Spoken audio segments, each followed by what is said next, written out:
Alrighty, I'm back after unintentional month-long break. So I ended up getting sick, then better, then sick again, and right now it turns out I've had COVID since Monday, so it's been fun to deal with, but oh well. So hadn't made a video in a while before doing one. So today, as you can see, I am doing a new episode of my series where I go through different scenes within metal and break down like my favorite records from each scene. So far I have done,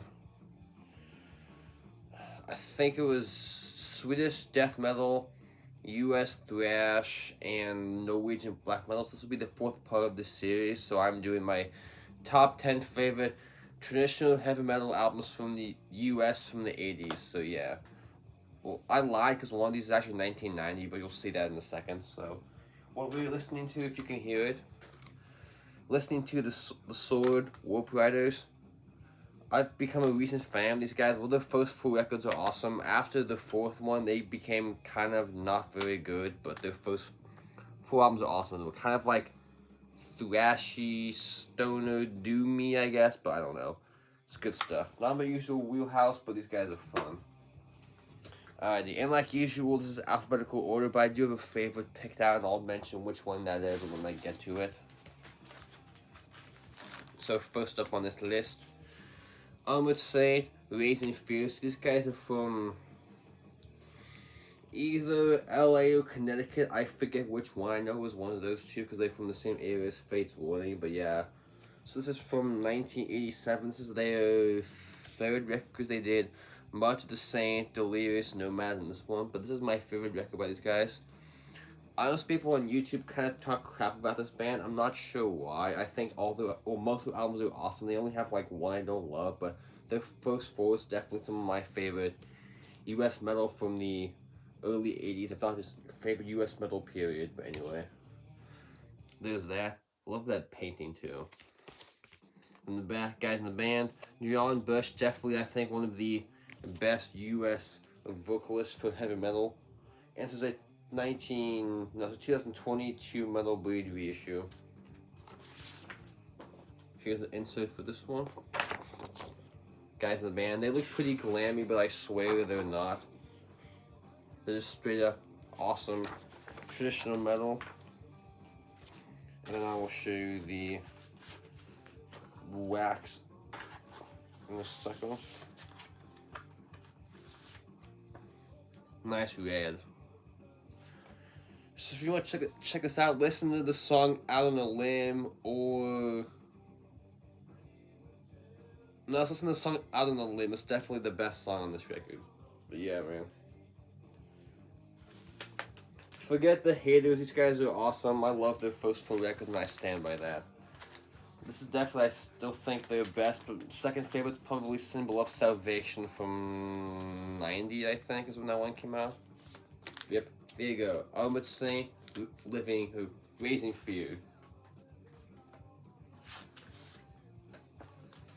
This is definitely going to be one you either love or hate because of the vocals. So this is Cirith Ungol with this one called Frost and Fire. So I'm not overly familiar with this guy's material. I know like the first two or three, but what I've heard, this is my favorite, which seems to be not a very popular opinion. Everyone seems to say it's like King of the Dead seems to be the fan favorite, but yeah. So these guys play like epic metal, which I'm still not sure what that even means. Like, is there really a difference between epic metal and American heavy metal? But oh well. Definitely gonna be divisive because of what's the guy's name? What's the singer? Something Baker. He had a very unique, like super like high pitched nasally vocal style. Just, like I said, either something you're going to love or hate. But I appreciate some odd vocals if it can match the music, and luckily for them, it actually does. But anyway, there's the front of that. Cool painting. In the back, for some reason, it has two different versions, which I'm not sure why. 40th anniversary remix and 2021 remaster. The 40th anniversary remix sounds a lot better. The 2021 remaster sounds kind of horrible and super thin sounding. Like they took out all the bass for this record for whatever reason. This does not fit the album cover at all, but oh well. And this is a Metal Blade reissue. It was super cheap. They were having a sale like 2 years ago. I think this was like $5, so it couldn't pass that up. Here's the booklet. I think I've shown this record before, but whatever. Oh yeah, Tim Baker, okay, that's who I meant. I knew his name was Baker something. And this is not the only band in this video that has a love or hate vocalist, which you will see another one in a second. But yeah, man, if you like epic heavy metal with a very unique but awesome vocalist, check out the early Cirith Ungol material. But there you go, Frost and Fire. Here's one we all love, at least I hope we all do. Holy Diver, Lost in the Midnight Sea. So honestly, my favorite Dio record is Mob Rules, but it's obviously Sabbath and their UK band, so I couldn't include that. I almost said fuck it and include it anyway, but I didn't want to be a total contrarian, so. But if his solo stuff, definitely his best, though. I like most of his solo stuff, even like his mid-90s stuff, like Lock Up the Wolves and Strange Highways are awesome, but yeah. Favorites on here, I mean, Stand Up and Shout, obviously. Caught in the Middle, Gypsy, Don't Talk to Strangers. Apparently, Dio actually hated the song Rainbow in the Dark. He thought it was too, like, poppy and keyboard heavy, but I don't know, man. That's a great song, but honestly, the only track I'm kind of sick of is the title track. It's a classic, just like, it's one of the songs you've heard a bunch, like, you don't really ever need to hear it again, but oh well. Yep. There you go, Dio Holy Diver. Like I said, Dio's Sabbath is his best material, I think, but this is still a classic record, dude, obviously. Yeah, there you go. Dio Holy Diver, and this came out in 83, and the Cirith Ungol originally, I think, was, like, 81, so. There you go. Dio Holy Diver. I mentioned these guys earlier when talking about Armored Saint. This fits one with the Spectre Within. Yes, I prefer this to Awaken the Guardian, which seems to be like their most hated record, which honestly, that's my least favorite of the first three, which I know is probably blasphemy. But I think this is my favorite because it is definitely, I would say, when it's compared to the Awaken, it's a lot less progressive and more straight up heavy metal, which Awaken is almost like proto-prog metal, but in a good way. It's not like Dream Theater, which is like completely wankery or whatever, but it's still actually memorable. And when it comes to Face Winner for me, it's definitely the John Arch era is by far the best. I mean, the first like 2 or 3 with Ray Outer were cool, but for me, John Arch is one of those guys, like he could sing the phone book, it would be amazing. Definitely by far the best singer, but anyway. Love that cover art too, definitely one of the best like cover arts in this video, or just favorite cover art in general. I love that painting, but anyway, there's the front. In the back, again, Metal Blade. A bunch of these are gonna be put out to Metal Blade. I just realized that, but oh well. It came out in 1985 originally. This is a 2020 reissue, which is when I bought this record. I think I got it at Amoeba, I want to say. I know it wasn't in person. I know it wasn't in person. I meant it wasn't online. I know that. There's a cool replica Metal Blade logo. I love that.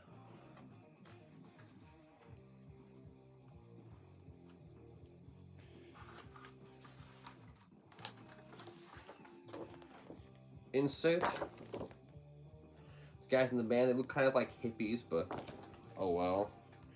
And this has a giant poster, which I'm not going to bother pulling out because that's a pain in the ass to get back together, but it's just a giant picture of the album cover.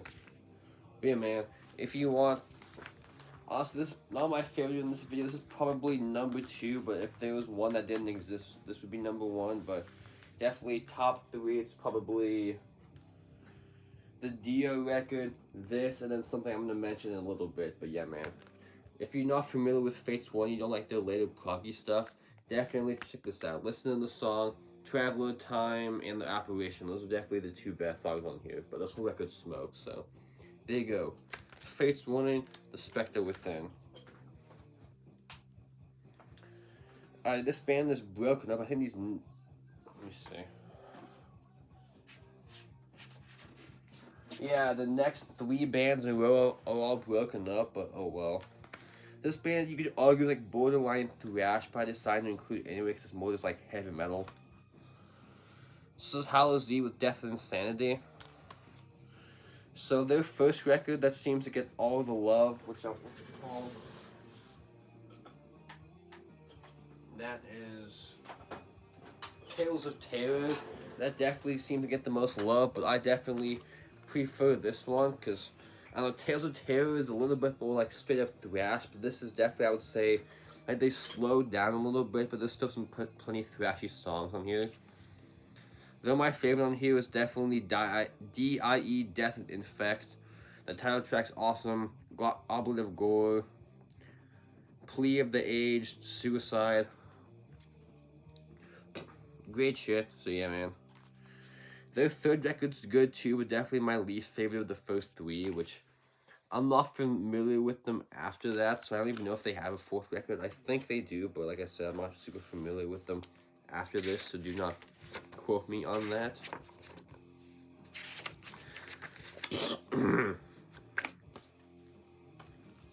So man, if you want some heavy metal with a little bit of speed metal influences, definitely check out the first couple Hallow Deep records. But like I said, this one I still say is their best, but I'm probably in the minority about that opinion. There you go. Hallow Eve, Death and Insanity. Again, put out through Metal Blade. Here's, I think, the last Metal Blade one. This is Liege with Master Control, so honestly, it's probably my... If I had to rank, it'd probably be the... it's probably third or fourth, but it doesn't matter. So definitely their fastest record, and honestly, borderline speed metal, but I decided to include it anyway, because why not? I know some people don't like this record because of the change in vocalist, and I completely disagree. I prefer him to the other guy, but yeah. I mean, listen to the song Master Control. That's definitely one of like the best like USA heavy metal / speed metal songs, period. And they do an awesome version of Kill the King, which usually when like an 80s band cover a 70s band, I usually roll my eyes, but their version of Kill the King by Rainbow, an awesome choice, and they made it like a speed metal version of that song, which rules, which that's even a faster Rainbow song, so it actually works. Like if they were to do like a slower Rainbow song, it would have been kind of odd, but them choosing a faster Rainbow song, I think it actually worked. Yeah, man. This is their last record. Apparently, they're still together. Like, they've gotten back into some reunion shows. I think they played Hell's Heroes in Texas, like, a year ago. But that would have been cool to see. But I don't know, man. I kind of hope they don't do a new record. Because at this point, it wouldn't be the same. Because this is 88. And they haven't done anything since. So, like, almost 40 years. And at this point, why bother doing a new record? Because it wouldn't be the same. But, oh, man. Check it out. Liege Lord, Master Control. Just listen to the title track and you will be sold. Alrighty, so we're going to Necropolis, so you know what that means. Got that last mistakes. This is Manilla Road with Crystal Logic. So definitely I think my favorite record by them. They'll say that with a grain of salt. I'm only familiar with their classic eras, so like their first like 5 or 6, and they have like another like 11 or something ridiculous that I've never heard, so I can't comment on any of those, but of the ones I've heard, this is definitely my favorite. I know the opening track, Necropolis, the opening after the intro, Necropolis, is definitely their most famous song, honestly. For me, the favorite is definitely the second last song on side A, the Riddle Master. That's one of the more like mid-paced heavy songs, but man, those riffs are awesome. Again, another band like Cirith, Ungol, it's a love-hate with the vocals, but honestly, Manilla took me a lot longer to get into because of the vocals. Once it clicked, it really clicked, so... I mean, definitely one of the early, like, epic metal records that came out, which I still don't really know the difference between that and just US and just, like, typical heavy metal is, but oh well. This is put out through High Roller, which I have another record by them. It's also put out through High Roller, who has reissued, like, most of their discography, so you don't have to buy OG presses. You can just get the High Roller reissues, who are definitely one of the best like repress labels. But I'm sure you all know that if you collect traditional heavy metal and thrash. But anyway, there's the front. Love that painting too. Super, like, definitely one of the most like iconic early 80s US metal records. I mean, you see that, you just want to buy it. Then the back, again, High Roller. Eightful dudes in the band. Rest in peace, Mark Shelton. awesome vocalist and awesome guitarist. And apparently he was a super nice dude too, so that also helps. Here's that poster, just to show that it's not as ginormous as that Faith Warning one. And then I will show the order sheet, even though I'm sure none of these are in stock anymore, but whatever. I've never actually bought from their website. I usually buy from like a third-party seller, so it's just easier because I think they're from Germany, so I don't have to pay the extra shipping. So I bought this from, I think, Get CD Imports, I believe. It was either that or Heavy Metal Museum, because both those stores have a lot of High Roller Records material. So if you want some like the more like obscure stuff, just type in both of those stores and you'll find some cool material. Black vinyl, but I like the label though. So man, definitely one of the best epic metal bands. I will get more of the discography eventually, but like I said, they have like 15 or something. Like besides the 2 I have, they have like another 15 or so, so it's definitely going to be a slow process, but I'll get a good chunk of them eventually, so we'll see. There you go. Manilla Road, Crystal Logic. Like I said, listen to the song The Riddle Master and you will be sold.